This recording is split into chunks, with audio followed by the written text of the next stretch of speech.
momento, querido ouvinte. Aqui é Paulo Zanella. Aqui é Cristiane Navarro. Aqui é Guilherme Andrade. Aqui é o Sandro Cruz. E aqui é Michael Oliveira. Swingando, swingando, swingando, swingando. Swingando, swingando, swingando, swingando. Todo mundo dançando por quê? Para animar a festa. Salve simpatia. Para animar a festa. Boa noite, bom dia. Então, gente, talvez tenham estreado um pouco aqui o início desse podcast. Hoje o Paulo Zanella, eu mesmo, estou de host aqui. Estamos fazendo um experimento pra dar uma folga pro Guilherme de vez em quando, né? Porque toda vez é ele que tem que ser o host e se ele falta não tem podcast. Então é um problemão, né? E ele também merece um descanso de vez em quando. E o assunto desse episódio de hoje, o primeiro a ser gravado em 2020, é a nossa expectativa. O que nós esperamos desse novo ano que acaba de se iniciar, né? Já começou com uma ameaça de guerra nuclear aí, pros mais...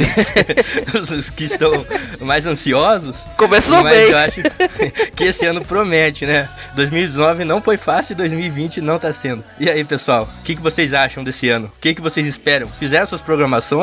Escreveram os desejos de vocês lá no Secret? Esperando alguma coisa melhor pro ano que está entrando no momento? Eu acho que esse 2019 promete, mas... 2020. A Cris tá num delay aí. Já tá no cheque errado já. Esse 2020 promete mais do que o 2019, porque agora você não pode botar só, tipo, 1 do 20. Você tem que colocar 2020, porque corre o risco de alguém adulterar o seu documento. É mesmo. No final do 20, colocar 19, 17, 16. Sabe que ano passado eu tava, antes de começar a de fato falar o que eu espero desse ano, que é o futuro, eu tava lembrando do passado, algumas coisas que vão fazer 10 anos ou 20 anos, e é curioso pra ver como o tempo passa, né? Esse ano, em algum momento do ano, vai fazer 10 anos da Vuvuzela, da Copa lá de 2010.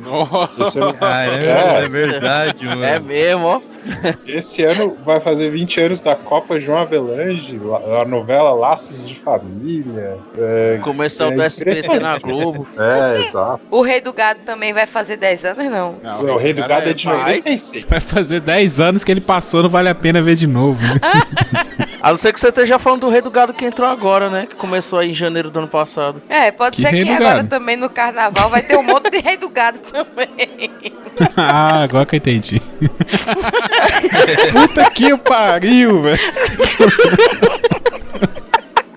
Caralho. Agora eu entendi. Esse ano vai fazer 20 anos de uma novela chamada Uga Uga. Eu não sei se alguém assistiu. Ei, desenterrou aí. Márcio, Foi? Passa a vinheta, Oi? editor, direto do túnel do tempo. Então. Essa novela foi escrita pelo autor chamado Carlos Lombardi. Ele é muito conhecido por deixar os atores sem camisa e apelar bastante pra sexualização. Acho que foi ano passado, um dia que eu tava sem nada a fazer, eu esbarrei no primeiro capítulo da novela. É um negócio inacreditável, né? Que mostra como era a TV antigamente. Tipo, hoje você vê essa questão de mulheres trabalham na mecânica sendo tratado de uma maneira bem diferente, e lá antigamente tinha uma mulher que trabalhava de mecânica e o Carlos Lombardi, no auge dessa criatividade, deu o nome de Maria João pra personagem. Aí a personagem, a novela, ela tem um índio Tatuapu, tem um avião que cai no meio da floresta, aí ele vai lá, pega nos seios da Daniele Vinitz, tá todo mundo com medo do índio. Aí um personagem fala, pronto, agora o selvagem conheceu o silicone. Detalhe, contexto da cena, tá todo mundo com medo, aí ela fala assim, fulano, você sabe que eles são de verdade. Essa é a novela da 7, né, velho? 20 anos se passaram. 20 anos que a gente comprou aquele Guaraná Antártica com o Pokémon dentro. Faz 20 anos que a gente também comprava salgadinho e via um tazo dentro. Hoje em dia vem o vento com premiação.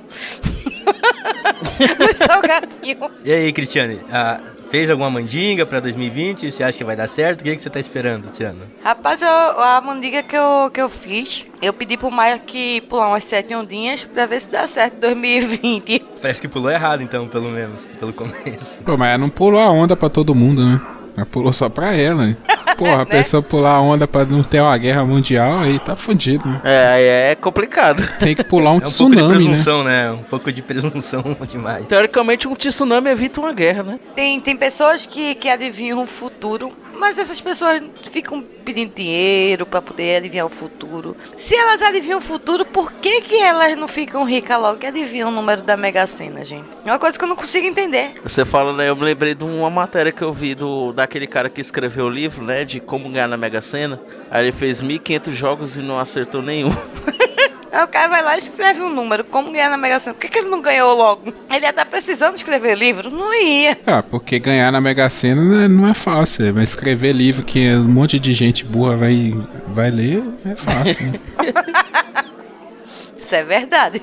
É que existe uma ética entre os futurólogos e os astrólogos que não pode usar essa ciência, entre aspas, pra ganhar dinheiro, entendeu? Isso é o que eles dizem. Eu sei que na Umbanda tem um negócio desse tipo aí que ele falou mesmo, né? Você faz pros outros, mas você não pode fazer pra si. Não compara, mano, uma religião séria com astrologia. Eu digo assim, que a premissa é parecida, né?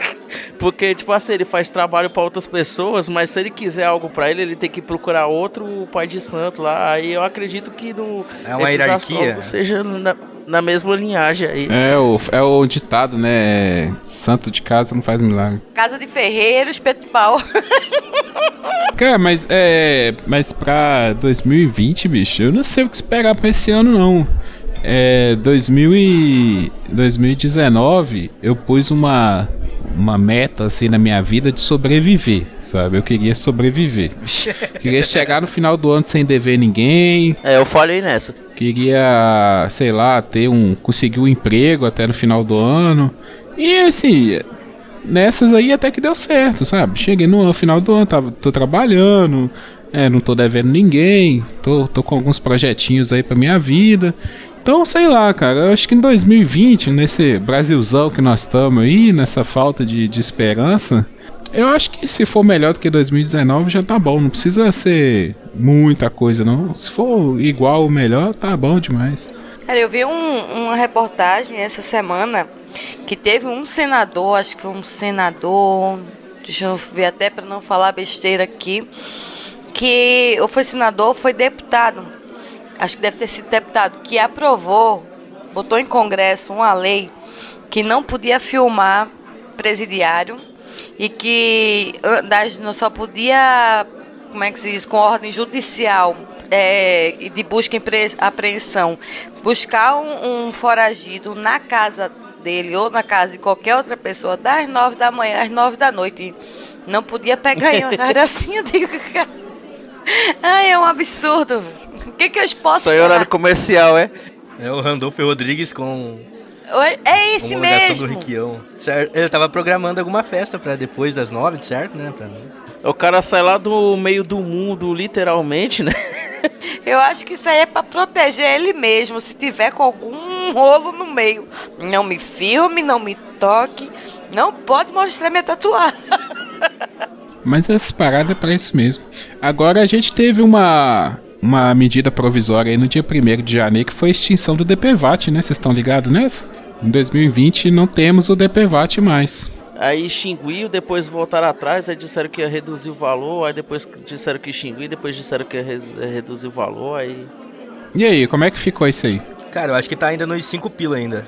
Tentaram extinguir total, né, com o decreto do Bolsonaro lá, mas o Supremo parece que revogou, e daí entraram com um processo lá pra ficar barato, tipo. Tem muita gente que se acidenta na rua, sofre um atropelamento, não tem carro e acha que... não vai atrás. Não vai atrás porque não sabe que pedestre tem direito a DPVAT. Emerson, uma vez, ele sofreu um acidente na rua, quando ele ia de bicicleta pro trabalho, tinha uma caminhonete, e aí a caminhonete meio que cortou do lado dele, só que, tipo, tinha uns ferros que ultrapassava a traseira da caminhonete, sabe? Que tava em cima, assim, e atravessava. E aí pegou no ombro dele. Eu disse, homem de Deus, por que tu não esperou, chamou a polícia, coisa assim, pra poder registrar e ir no hospital pra ver se não aconteceu nada, pra poder ter direito ao DPVAT. Ele, eu não sabia, eu não tenho direito não. Eu digo, tem direito. Quando ele foi ver, ele tinha direito. Ele fez, não sabia. Digo, meu Deus do céu. Essas coisas de leis pequenas assim, eu vou atrás até o fim. Pra saber até onde eu posso ir. Não, e tá certo. A gente não tá pagando? Claro. 2019 foi um ano bem cansativo, física e mentalmente. Eu não esperava. Há alguns anos eu venho fazendo metas. A gente até fez um episódio sobre metas e os objetivos de ano novo. Mas a partir de agosto de 2019 tudo virou de cabeça para baixo. Eu tava acompanhando um arranque de uma planta do zero, não fazia ideia de que era tão cansativo e sugou muita energia minha, assim, deu um monte de problema. Tive derrame articular. Por quê? Porque a gente acaba querendo fazer outras atividades para se desligar do trabalho, aí acabou que eu fiz as minhas maratonas, tive uma inflamação no joelho e tal. Então foi bem cansativo, mas deu uma reviravolta ali no final do ano positivamente. Aí eu consegui agora ficar perto da minha família e continuar fazendo o que eu gosto, né? Trabalhar na área que eu estudei. E a expectativa é boa. Eu morava numa cidade pequena, de 23 mil habitantes, agora voltei a morar em uma cidade grande. E feliz, surpreso. Eu tô com uma expectativa boa em relação a esse ano. Eu sinto que as energias estão voltando, pelo menos no meu círculo assim, da vida pessoal e vida profissional. A minha expectativa é boa. Depois a gente pode falar mais para frente, né? A minha maior preocupação é em relação ao cinema mesmo, brasileiro, que tem muita coisa acontecendo. A última notícia foi a questão do Recine, né? Que é um projeto que ajuda a construir cinemas em cidades pequenas. E ele enfrentou uma resistência no Congresso por conta da base governista, que enxerga que o cinema está ocupado por pessoas de esquerda. E o que me deixa preocupado é a própria estratégia se tá do jeito que eu enxergo errado, vamos fazer do jeito que eu enxergo certo. Não, se tá errado, vamos simplesmente destruir e impedir que esse projeto siga adiante. É estranho para mim, porque é uma coisa que não tem nada a ver com o objetivo deles. Tipo, se a produção não tá como você quer, você vai impedir as pessoas de ver. Você tenta mudar a produção. Mas enfim, isso é uma das coisas que mais me preocupa nesse ano. Mas eu vejo um certo... Eu acho que essa guerra aí, que pode acabar surgindo na conversa, ela já passou do auge dela. Eu acho que agora é uma estabilização e mais pra frente uma queda. Você diz guerra que é ideológica, assim, de polarização? Eu acho que crescer, ela não cresce mais, entendeu? Ela vai incomodar muito, mas ela não cresce. Cara, assim, eu vou te falar uma coisa assim, que eu tô percebendo. Eu acho que tá caindo a ficha de muita gente. Pessoas assim que ajudaram a eleger esse governo, que tava iludida mesmo, sabe? Não é que tinha aquela convicção. Aquela coisa que a gente fala, né? Aquele meio termo ali da galera que elegeu o Lula e elegeu o Bolsonaro, né? Que a gente sabe que tem esses eleitores. Eu acho que essa galera meio que acordou assim, falou assim: poxa, eu acho que a água começou a bater na bunda, sabe? E eu tô vendo isso, eu vi isso muito no final do ano. E eu tô com a expectativa que as pessoas acordem pra esse lado político. Porque, assim, cara, quem quiser votar no Bolsonaro... Eu não sou da pessoa que acha a pessoa que votou no Bolsonaro escrota. Eu acho a pessoa escrota, entendeu? O negócio é o discurso da pessoa, são as ideias da pessoa. Se a pessoa tiver ideias escrotas, ela é escrota. Mas tem muita gente que votou no Bolsonaro por sei lá, por ignorância, por não conhecer a fundo, ou por se deixar iludir, sei lá, por seja qual o motivo for. Eu acho que, na verdade, também a gente ficava meio que sem opção, né? Porque ou era PT de novo, ou era Bolsonaro, ou era o Caio, esqueci o nome dos outros candidatos lá. A gente Cossiolo e Ciro Gomes. Então acho que ficou todo mundo meio que na guilhotina ali, sem saber nem por quem votar. Eu sim, sinceramente, eu não concordo com esse pensamento, sabe? Eu concordo no segundo turno, sabe? Eu até brinco com os colegas meus assim que às vezes eu encontro e falo assim, você votou no Bolsonaro? Eu falo, votei. Você votou no primeiro turno ou no segundo? Porque se a pessoa votou no segundo, só no segundo, pra mim, entendeu? Era a cruz ou a espada, entendeu? Mas eu acho assim, eu não concordo na questão do primeiro turno. Eu acho que tinha muita opção, sabe? É que o jogo político afunilou, entendeu? O jogo político levou as pessoas a acharem que tinha dúvida. Mas isso também é coisa que a gente já discutiu também. Tem episódios pra trás aí que a gente já discutiu isso. A gente falou no passado que era vantajoso pra eles no primeiro turno polarizar entre um e o outro, e foi o que aconteceu. Agora, aconteceu a coisa mais óbvia, e a história tá aí pra mostrar, em 2019, e eu fico muito curioso pra ver como é que vai ser esse ano, que é o seguinte. Bom, a Alemanha nazista perdeu a Segunda Guerra, a União Soviética e os Estados Unidos, França e Inglaterra se dividiram. A Dilma saiu do poder, os conservadores, os liberais, eles começaram a se dividir. E o Bolsonaro assumiu o poder um pouco antes, né, quando a Índia conseguiu se libertar com toda a história do Gandhi, também houve essa divisão. Aí virou Índia e Paquistão. E agora aqui aconteceu, o roteiro é o mesmo, só mudam as peças. Tipo, o Bolsonaro foi eleito, saiu o inimigo comum, e agora eles começam a brigar entre eles, e não é nem liberal, que os liberais eles não gostavam do Bolsonaro. Agora os conservadores começam a brigar entre eles, e estou curioso para ver como é que vai ser em 2020, porque eles terminaram 2019 brigando, e é por isso que eu digo que para cima essa briga não vai mais, porque agora o pessoal, como diz o Guilherme, a ficha ela começou a cair, que não existe milagreiro e essas coisas tais. E eu fico curioso como que vai ser 2020, porque nunca se falou tanto em reeleição no primeiro ano de um governo. Em 2020 agora a gente vai ver a disputa para prefeitos, né? Se algum prefeito vai tentar se agarrar no Bolsonaro, ou todos vão correr do Bolsonaro quando o Bolsonaro falar que tá apoiando, né?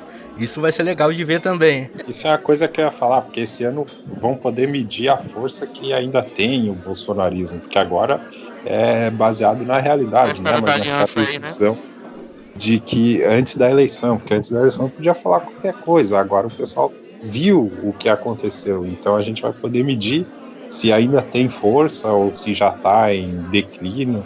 O problema de ter eleição em dois anos é isso, porque você teve no primeiro ano muita coisa, muita conversa, muito projeto e reforma da Previdência, e quando você tem eleição municipal no ano seguinte do teu primeiro ano de governo, tipo, a gente sabe que vai chegar um momento que o Congresso vai dar uma desacelerada, o próprio governo já vai dar uma desacelerada, e isso vai ser muito ruim. Mas, cara, eu acho assim que o Bolsonaro pode ter muita assim, influência, não sei força, mas ele pode tentar influenciar nas capitais, né? Porque na verdade o que grande interessa assim pro governo federal são as capitais, que é praticamente um subestado, né? São Paulo, Rio de Janeiro, cidades polo. Sim, mas assim, não acredito muito que ele vai se meter muito, até porque eu acho que ele tem muita tarefa, sabe? Eu acho que o governo ele tá muito sufocado pra ficar preocupando com a eleição municipal, sabe? Então eu acho que vai ser uma coisa assim bem, sei lá, bem cirúrgica, assim, não sei o termo melhor. Eu sei que assim, aqui né, no Ceará, como vocês viram na eleição, foi o único estado que no primeiro turno não votou nem no Haddad nem no Bolsonaro, né?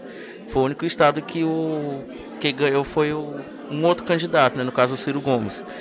E assim, o governador, né? Ele é do PT, Então, quer dizer, já começa aí aquela quebra de relação com a presidência. O prefeito, pelo menos daqui de Sobral, é irmão do Ciro Gomes, que o Ciro já se declarou que é anti-Lula e anti-Bolsonaro. Então, aqui no Ceará é mais complicado de ter uma influência do Bolsonaro. Porque eu acho que são, se eu não me engano, só são 5 prefeitos que tem ligação lá com eles. E só teve desses, acho que só foi 2 que entrou para a aliança. Ele vai até fazer um evento aqui nas próximas semanas, né, para juntar pessoas aí para esse partido dele. Aí aqui eu acho complicado aqui para ele. Para esse ano ainda continua aquelas agendas de reforma também, né? Porque a reforma tributária ainda não... Eles vão ter que fazer força para embalar nesse primeiro semestre. Esperamos que agora, depois de todo o aprendizado que foi ano passado, consigam ser melhores, no caso, em relação a diálogo. Só que parece que vai ser mais difícil, né? Porque a base diminuiu, a oposição a ele está aumentando. Vamos ver. Mas também, em compensação, o Congresso está ficando mais forte e mais independente. Tem a eleição dos Estados Unidos, né? 2020. Tem. Então, aproveitando, esse é um dos motivos que eu acho que essa questão Estados Unidos, Irã, Estados Unidos e Oriente Médio, ela vai ter um impacto forte, já está tendo, mas ela não vai ter muito futuro, porque mesmo se ele faça alguma coisa, não vai ser bom para ele em médio prazo, não é vantagem. Uma guerra não é vantagem para ninguém, só as pessoas elas acham que é porque vivem numa ilusão, mas não é vantagem, aumenta muito o gasto, as pessoas já estão insatisfeitas e aquela região lá é um ninho de gato. Então, por conta dessa eleição, que ele é favorito, mas ela é imprevisível, ele não sabe o que pode acontecer, vai ser limitada essa questão, embora ela seja grave. Vai repercutir muito no Brasil, né, essa eleição. A última repercutiu bastante já, e agora, não sei se vocês notaram ou ouviram falar uma coisa, que os trend topics do Twitter sobre essa questão do Irã e Estados Unidos, a maior parte foi no Brasil, né? Os malucos até leram lá no Irã, no jornal do Irã, os caras leram os tweets dos brasileiros aqui sobre o Irã. Então a eleição de 2020 nos Estados Unidos também vai repercutir bastante nas nossas redes sociais, apesar de não termos nenhuma influência sobre ela, né? Mas a questão do Brasil e Irã, eu tava até vendo, porque diz que de 2010 pra cá, eu tava até lendo aí quando começou essa história de guerra, que foi criado um vínculo comercial entre o Brasil e o Irã, onde o Brasil fornecia carne e soja pro Irã, e o Irã fornecia pro Brasil alguns uns metais lá, eu não lembro, tinha 3 lá específicos. E aí eles tinham essa troca comercial, começou em 2010, aí foi tendo um aumento, aí quando a Dilma entrou, aí deu uma diminuída, mas não deixou de existir. E nesse governo atual ainda existe, né, essa relação. E aí o que acontece? Só que o Bolsonaro, ele entrou nesse puxa-saquismo aí dos Estados Unidos e ficou nessa história. Quando falaram assim, possivelmente vai ter uma guerra, e ele meio que implicitamente disse que ia apoiar os Estados Unidos, ele já meio que ficou queimado no Irã.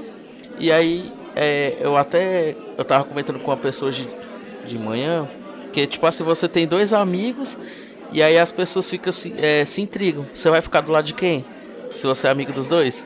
É complicado pro Brasil entrar numa guerra, principalmente no oba-oba que estão fazendo, né? Porque é os Estados Unidos, mas o Brasil tem uma parceria, mesmo sendo pequena, mas ele tem uma parceria com o Irã também. Aí fica complicado você entrar de um lado e... Não, é verdade. Os ministros da Economia e da Agricultura, principalmente, já deram a cutucada nele, mano. São 2 bilhões de dólares. Parece que não é muita coisa, mas é bastante coisa, né? Sim, porque o mundo hoje, ele tá muito globalizado. O Brasil, ele tem muitas relações com os países daquela região. É muito fácil você, na bravata, falar, eu não vou negociar com países que têm ditadura. Aí a pessoa pergunta, mas e a Arábia Saudita?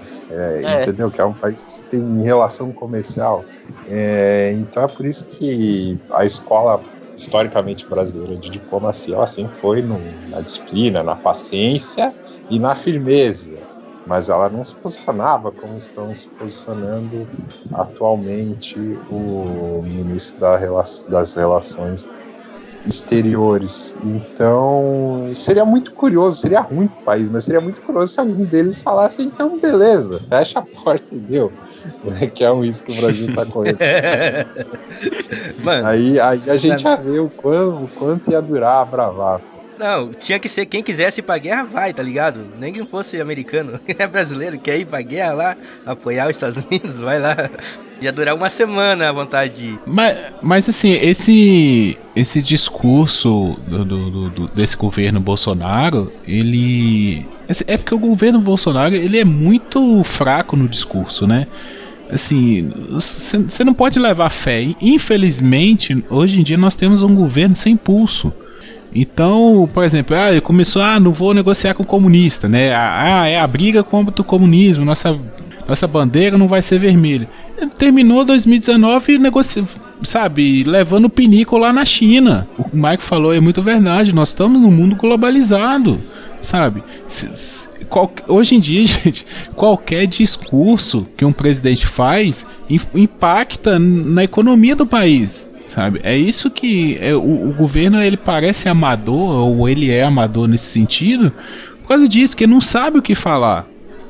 E às vezes é melhor você ficar calado, sabe? Não precisa falar, fica calado, mano. Ninguém tá pedindo sua opinião, sabe? A briga é lá do Trump com o cara lá, entendeu? Pô, deixa os caras, mano. Vai cuidar da sua vida. Você tem um país aí com alto índice de desemprego, com o pessoal pagando imposto que não tá dando conta, reforma da Previdência aí causando um maior burburinho aí, o pessoal, todo mundo ainda, ninguém absorveu essa ideia ainda. Pô, o cara é preocupado com guerra dos Estados Unidos, mano. Porra, velho. E o Brasil pagando pelo rombo do roubo que o governo anterior fez, né? É uma palhaçada. Eu fico abismado. Não sou nenhuma nem outra, porque eu não... Faz 4 anos, então faz 7 anos que eu não voto, na verdade. Mas o cara é fantoche do vice-presidente. O cara não sabe o que falar, não sabe o que agir. É só levar uma pressãozinha popular que ele já volta atrás. E como é que ele deixa, por exemplo, a lei desse presidiário sair? Se ele era que era a favor do armamento, que o presidiário não ia ter direito à saidinha. Essa saidinha, pra mim, de presidiário, é uma coisa que não deveria existir. Tipo, o cara fez merda, vai ficar lá. Não tem esse negócio de tá dando saidinha, não. Tu fez merda, pô, fica lá. Então, cadê essa promessa que ele fez na campanha dele? Eu acho que foi uma das coisas que fez o povo votar nele. Porque o povo já tá cansado de tanta mentira, né? De tanta fantasia, de tanto jogar tanta coisa em cima do povo. E ele foi o único que fez, um dos poucos em anos, fazer o povo acreditar. Sei lá, eu concordo muito com uma coisa que a gente sempre discute aqui, que é a questão do dinheiro, sabe? Se tem dinheiro, todo mundo tá feliz, ninguém tá preocupado com segurança, com saúde. Se tá todo mundo trabalhando, ganhando seu salário, o resto das coisas é de menos, porque o Brasil sempre teve problema de segurança, sempre teve problema na saúde, na educação, e nem por isso a galera, sabe, ficava nessa coisa toda aí, principalmente na segurança, querendo arma, querendo isso e aquilo. Eu acho que é um discurso populista, entendeu? Foi identificado qual que era a bola da vez. A bola da vez era a segurança. Jogaram na segurança, e é isso que eu falo, que a galera tá vendo a água bater na bunda, tá acordando, é que, cara, o problema não é a segurança, entendeu? Não é a segurança. Esse negócio de bandido bom é bandido morto e bababá, cara, o problema não é esse, sabe? O problema é a falta do dinheiro, entendeu? O problema é a falta do dinheiro, é a pessoa tá em casa preocupada que não tem emprego, tá vendo a família ali passando dificuldade, entendeu? É igual ano passado, não lembro mais ou menos qual mês, acho que por mês de novembro, até teve um episódio um programa do Profissão Repórter, da galera assim, tava construindo um supermercado, acho, um shopping na cidade, e sim, filas assim, quilométricas do pessoal levando currículo, sabe? Esse é o retrato do Brasil hoje. E pro 2020 a gente precisava era disso, a gente precisa de emprego. A gente não precisa de ser. Claro, a gente precisa de segurança, precisa de saúde, precisa.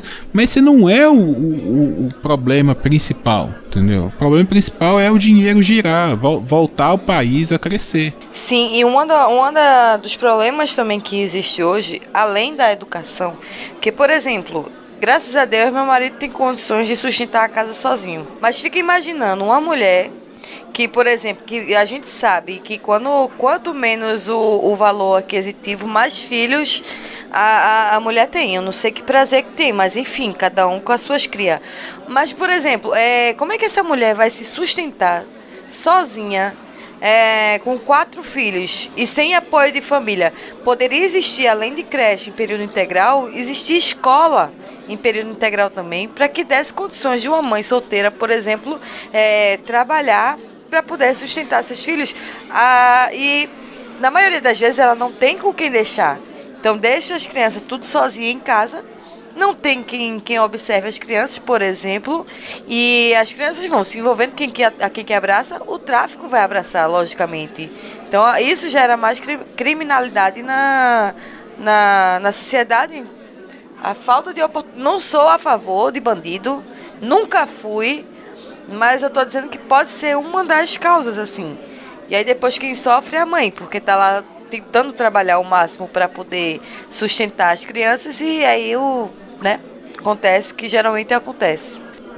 Dessa pauta aí de previsões para 2020, eu tô bem curioso. Essas 2 eleições, elas vão definir qual vai ser a onda, vamos dizer assim, na época, vivendo, talvez não, mas olhando para trás, alguns movimentos dá para perceber que ia ter uma ascensão mais da direita e mais da direita conservadora. Então essas eleições são um retrato do seu tempo.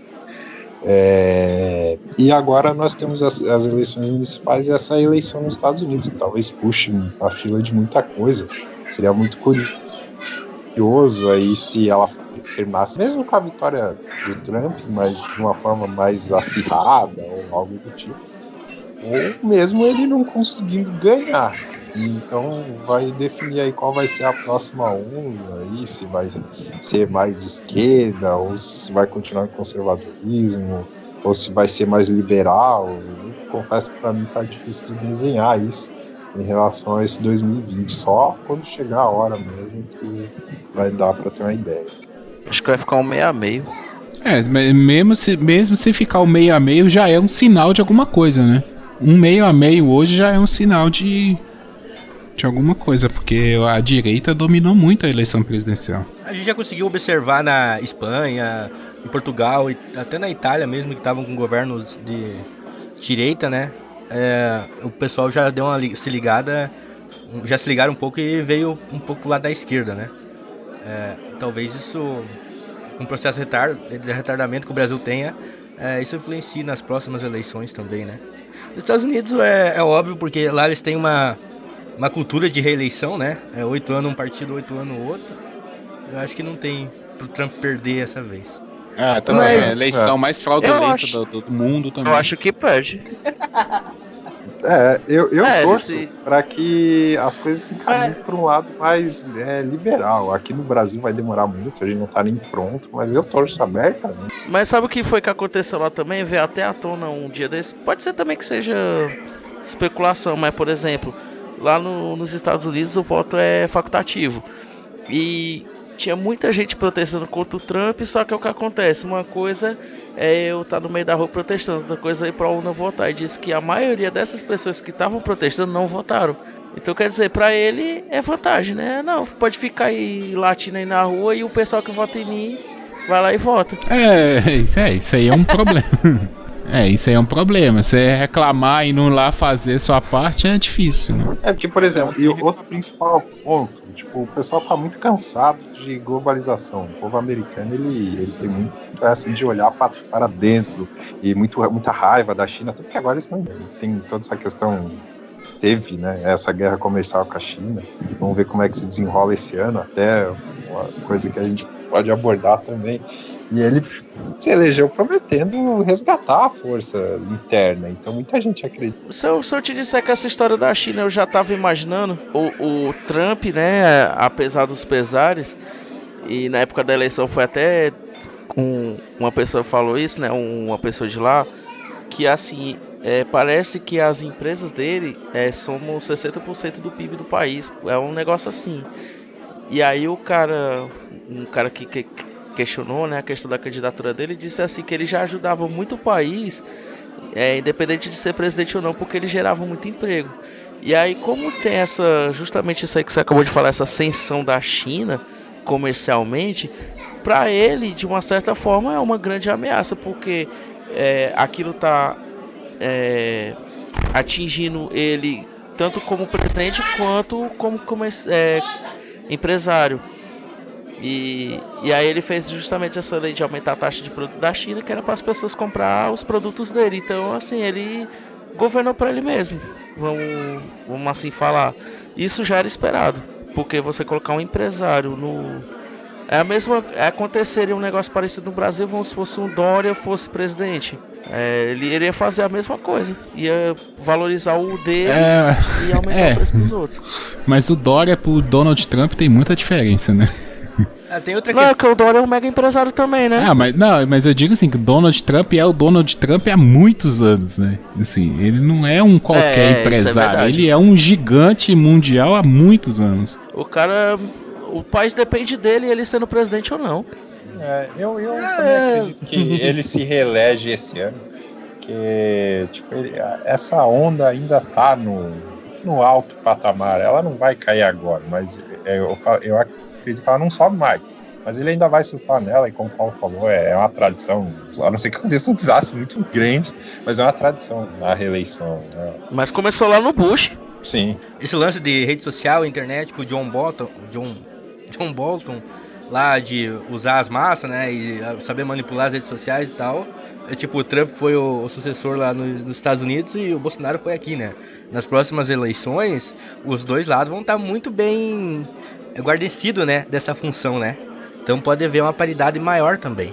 Isso é um ponto a se considerar. Não, isso é um ponto a se considerar, entendeu? Assim, o que eu vejo lá é a questão da reeleição mesmo. A galera mete muito o pau na urna eletrônica brasileira, esses imbecis que falam essas coisas aí. Mas assim, a eleição americana, você não tem muita garantia, sabe? Ainda é no papel lá, mano, sabe? Não tem como. Assim, é muito fácil de fraudar, sabe? Então, já tem casos de suspeita, por exemplo, a reeleição do Bush tem suspeitas sabe, existe isso. Sempre tem essas suspeitas quando o governo não tá muito bem e o cara acaba sendo reeleito. Não que o governo Trump não esteja bem, né? Eu não entendo de política americana para afirmar isso. Mas é um caso, cara, é um caso a se levar em conta a questão das redes sociais, mas sei lá, a política americana é muito particular, mano. Esse negócio de voto facultativo, entendeu? Por mais que no Brasil também seja facultativo, você só tem que pagar a multa lá, mas o pessoal ainda vai muito às urnas. Eu acho que esse negócio do Brasil ser democrático e o voto ser facultativo, eu discordo um pouco disso aí, né? Porque se realmente fosse facultativo, ia votar quem queria. Eles praticamente te obrigam a ir voltar, porque se tu não pagar, tu vai ter uma multa para pagar. Então, eu meio que discordo um pouco sobre a questão de democracia no sentido dos votos. Mas, Cris, se a gente for parar para pensar, no Brasil você vota, se você não votar, você paga uma multa de R$3 por turno, né? Vamos pegar aí que você vota de 4 em 4 anos, 4 vezes, né? Se você mora numa capital, tem segundo turno para prefeito, então você vai deixar de votar 4 vezes, você vai gastar R$12 em um pouco mais aí de 120 dias. Você considera que um ano tem 300 dias? Uma multa de R$3 você paga 1 centavo por dia para não votar, sabe? Assim, é praticamente irrisório. Eu sei que no Brasil você tem uma taxa de até de miséria, né? Tem um pessoal que vive com abaixo lá da linha da miséria, mas cara, 1 centavo por dia, assim, não é nada, sabe? R$3, assim, você juntar de moedinha no final do ano, você tem R$3 para ir lá pagar a multa, sabe? Isso se você precisar do documento, sabe? Se você for fazer alguma coisa que você precisa do documento. Então, assim, pra mim o voto no Brasil ele é facultativo, sabe? Eu voto porque eu quero, eu faço questão de votar. Mas se eu não quisesse, eu ia lá e pagava a multa de boa, R$3, mano, sabe? R$3, pra mim, R$3, graças a Deus, é o que eu compro de pão num dia, sabe? Eu vou lá na padaria e gasto R$3. O problema não é esse, o problema não é, como diz a passagem lá em Recife, na época que teve protesto, não é pelos R$3, é pela forma que é pela forma com que é colocada. Tipo, se tu não for, tu vai pagar uma multa. Não é pelos R$3 em si, é pelo, como é que eu posso falar? É pela imposição de tu ser obrigado a votar. Aí não é facultativo, é meu ponto de vista, assim. Não é pelo valor em si. Tudo bem. Aí você falou, é um ponto de vista. Eu acho que o que falta no Brasil é a conscientização, sabe? Conscientização política. E a conscientização política, ela passa por essa ideia de que você não é obrigado a votar, sabe? É porque o brasileiro ele tem medo de multa. É só você colocar multa em qualquer coisa que o brasileiro ele para de fazer errado, sabe? Ele vai lá e faz do jeito que tem que fazer. Se você falar multa, é multa se você atravessar fora da faixa, o olho vivo vai te pegar lá, a câmera da prefeitura vai te pegar e vai te dar uma multa. Todo mundo vai começar a atravessar na faixa, sabe? Porque o brasileiro ele tem medo de multa. Mas se você explicar para a pessoa que a pessoa por ano ela vai pagar R$3 para não votar, eu acredito que tem muita gente que vai, é mesmo, não sabia. É o mesmo lance aí do DPVAT que a gente estava conversando no começo, sabe? Tem gente que não sabe que tem o DPVAT, é falta de conscientização, sabe? Falta de informação, sabe? Então, para os nossos ouvintes, a conta é essa, gente. Se você não quer votar, é 1 centavo por dia, sabe? 1 centavo por dia você não vota. Agora também, se você não quer votar, não reclama da porra do governo, entendeu? Porque pra mim, quem não vota, ele não tem direito a reclamar, ele tem que aceitar o que vem, entendeu? Porque o direito de escolha você tem. Se você não vai lá escolher, então não reclama. É que nem eu, faz 7 anos que eu não voto. O pessoal pergunta, tu vai votar em quem? Eu digo, em ninguém. Mas como assim ninguém? Cara, eu não sou obrigada a votar, eu tô em outro... porque eu morava em Recife, fui para Florianópolis e aí meu título ficou lá em Recife. Aí teve aquele negócio lá que tinha que fazer o cadastro da biometria para atualizar onde você estaria para poder você começar a votar de novo. Tranquilo, fui obrigada a fazer, eu digo, dessa vez eu vou ter que votar, né? Aí, graças a Deus, eu transferi, quer dizer, a gente saiu de lá de Florianópolis e veio para Palhoça, que é uma cidade vizinha de Florianópolis. Então eu também posso justificar porque estou em outra área. Só que ocorreu de por exemplo, lá em Florianópolis ter segundo turno e aqui em Palhoça não ter. Aí eu tô pagando essas multas agora. Deu, acho que faz uns 4 anos. Não, a última eleição... eu acho que faz uns 4 anos. Foi a última eleição de prefeito. Então sim, aproveitando o momento de conscientização, a Cris lembrou outra coisa. Se você não quiser votar, você tem 90 dias para justificar o porquê que você não votou. Então, mesmo que você esteja na sua casa e você só não quis votar, se você não quiser pagar a multa de R$3, e se não me engano, da última vez que eu paguei era R$3,05, você pode procurar o cartório eleitoral da sua cidade e no prazo de 90 dias ir lá preencher a justificativa, inventar a justificativa que você quiser. Você pode falar que sua avó morreu, que seu cachorro morreu, você pode inventar a justificativa que você quiser que você não vai precisar nem pagar a multa. Tropecei na pedra, arranquei a unha do dedo. Isso. Então, assim, esse lance assim de no Brasil nós somos obrigados a votar, não é assim, gente. Então, pessoas, o papo foi tão legal, foi tão divertido que esse tema vai render 2 episódios de podcast.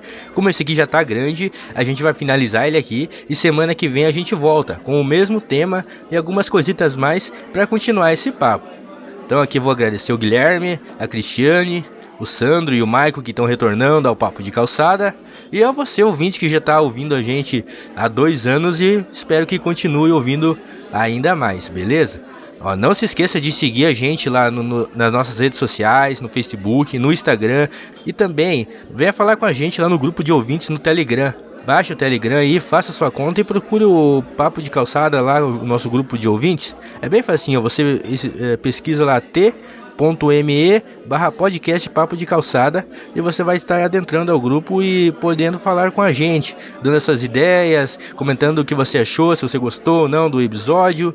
E a gente também vai ter um feedback bem legal dos ouvintes. A gente já está com bastante ouvinte lá, falta você entrar lá, não esqueça disso. Então obrigado, gente, obrigado a todos que participaram e até mais.